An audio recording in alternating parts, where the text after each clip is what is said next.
Hi hello ಸ್ನೇಹಿತರೆ ಹಾಗೂ ನನ್ನ ಮುದ್ದು ವಿದ್ಯಾರ್ಥಿಗಳ ಪ್ರೀತಿಯ ಪೋಷಕರೇ ಎಲ್ಲರಿಗೂ ನಮಸ್ಕಾರ. ನಿಮಗೆಲ್ಲರಿಗೂ ಗೊತ್ತಿರೋ ಹಾಗೆ ನಮ್ಮ ಶಾಲೆ ಶ್ರೀಮತಿ ಇಂದಿರಾ ಗಾಂಧಿ ವಸತಿ ಶಾಲೆ ಕುಡುಪಲ್ಲಿ. ಈ ವಿಡಿಯೋ ಮುಖಾಂತರ ನಿಮಗೆಲ್ಲರಿಗೂ ಏನು ಹೇಳ್ತಿದ್ದೀನಿ ಅಂದರೆ, ಎಲ್ಲ ಶಾಲೆಗಳಲ್ಲೂ ವಿದ್ಯಾರ್ಥಿಗಳಲ್ಲಿ ನಮ್ಮ ಪ್ರಜಾಪ್ರಭುತ್ವ ಸರ್ಕಾರ ವ್ಯವಸ್ಥೆಯ ಕೇಂದ್ರ ಬಿಂದು ಎನಿಸಿರುವ ಚುನಾವಣೆಗಳು ಹಾಗೂ ಮತದಾನದ ಮಹತ್ವವನ್ನು, ಹಾಗೆ ವಿದ್ಯಾರ್ಥಿಗಳ ಜೀವನದಲ್ಲಿ ನಾಯಕತ್ವ ಗುಣಗಳನ್ನು ಪ್ರೋತ್ಸಾಹಿಸುವ ಸಲುವಾಗಿ ಶಾಲಾ ಸಂಸತ್ ಚುನಾವಣೆಗಳನ್ನು ನಡೆಸ್ತಾರೆ. ಅದೇ ರೀತಿ ನಮ್ಮ ಶಾಲೆಯಲ್ಲೂ ಈ ಶಾಲಾ ಸಂಸತ್ ಚುನಾವಣೆಯನ್ನು ಶಾಲಾ ಪ್ರಾರಂಭದ ಮೊದಲ ಹಬ್ಬ ಎನ್ನುವಂತೆ ತುಂಬಾನೇ ವಿಜೃಂಭಣೆಯಿಂದ, ಹಾಗೆ ಮಕ್ಕಳು ತುಂಬಾನೇ ಸಂತಸದಿಂದ ಪಾಲ್ಗೊಳ್ಳೋ ಹಾಗೆ ಪ್ರತಿ ವರ್ಷನೂ ಕೂಡ ಹಮ್ಮಿಕೊಳ್ತೀವಿ. ಈ ವರ್ಷ ನಡೆದ ಅಂದರೆ 2026-27ನೇ ಸಾಲಿನ ನಮ್ಮ ಶಾಲಾ ಸಂಸತ್ ಚುನಾವಣೆ ಬಗ್ಗೆ ಹೇಳ್ಬೇಕಂದ್ರೆ, ಮಂತ್ರಿಮಂಡಲದಲ್ಲಿ ಶಾಲಾ ಅನುಕೂಲಕ್ಕೆ ತಕ್ಕಂತೆ 11 ಮಂತ್ರಿ ಪದವಿಗಳನ್ನು ಸೃಷ್ಟಿ ಮಾಡಲಾಗಿತ್ತು.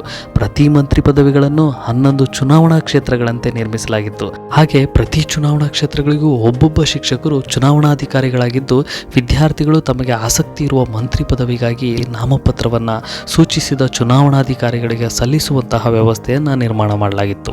ಈ ರೀತಿಯ ವ್ಯವಸ್ಥೆಯಿಂದ ಪ್ರತಿ ಮಂತ್ರಿ ಪದವಿಗೆ 11 ಮತಗಟ್ಟೆಗಳು ನಿರ್ಮಾಣವಾಗಿ ಒಬ್ಬೊಬ್ಬ ವಿದ್ಯಾರ್ಥಿಯು 11 ಮತಗಳನ್ನು ಹಾಕೋದ್ರಿಂದ ಚುನಾವಣೆ ಬಗ್ಗೆ ಹಾಗೆ ಮತದಾನದ ಬಗ್ಗೆ ವಿದ್ಯಾರ್ಥಿಗಳಿಗೆ ಸಾಕಷ್ಟು ಅರಿವು ಮೂಡುತ್ತೆ ಅನ್ನುವುದು ನಮ್ಮ ಪ್ರಮುಖ ಉದ್ದೇಶ ಆಗಿತ್ತು ಅಂತಲೇ ಹೇಳ್ಬೋದು. ಈ ಒಂದು ವಿಡಿಯೋದಲ್ಲಿ ನಮ್ಮ ವಿದ್ಯಾರ್ಥಿಗಳ ನಾಮಪತ್ರ ಸಲ್ಲಿಕೆ ಹಾಗೆ ಚುನಾವಣಾ ಪ್ರಚಾರ ಯಾವ ರೀತಿ ಇತ್ತು ಅಂತೇಳಿ ನೋಡ್ಕೊಂಡು ಬರೋಣ ಬನ್ನಿ.